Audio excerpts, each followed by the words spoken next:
As the world watches the dust of US presidential elections settles, the US has a tremendous opportunity to steer its relations with China toward a path that will benefit both nations as well as the international community. The question is, will the new US government take advantage of this opportunity? China and the US have agreed that more channels of communication were opened. Perhaps the most important was that Chinese and US military officers resumed talks. However, the US stubbornly refused to move off the China threat rhetoric primarily because China will not dutifully stand in line and endorse the West-dominated world order.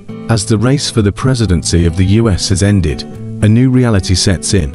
There are many areas in which the new administration can make relations with China improve.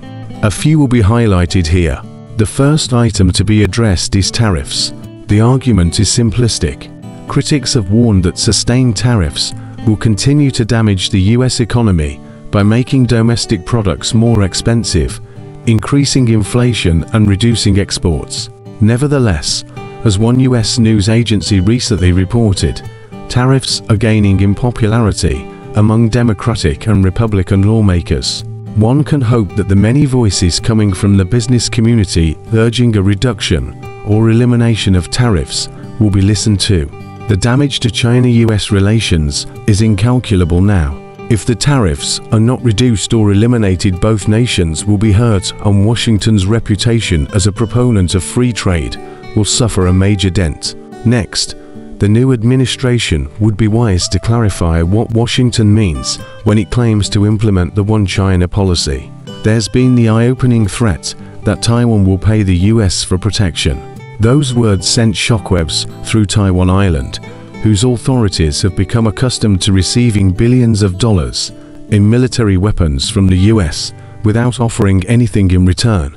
The US would make a positive mark on bilateral relations by acknowledging that Taiwan is part of China with its words as well as its actions. Too many US presidents have done the former, but ignored the latter. To be blunt, stay out of what is a Chinese internal affair. Related to this, consistent messages should be sent to the Republicans and the Democrats telling them to not visit Taiwan. Such visits have become fashionable in Washington because they provide elected officials with a chance to demonstrate their anti-China sentiment and score political points. Put it all together, and the White House needs to consider how to make clear the US position on the Taiwan question. In summation, US policy vis-a-vis China in recent years has been defined by distrust. Washington steadfastly refuses to see China as an equal and as a locus of power in a multipolar world.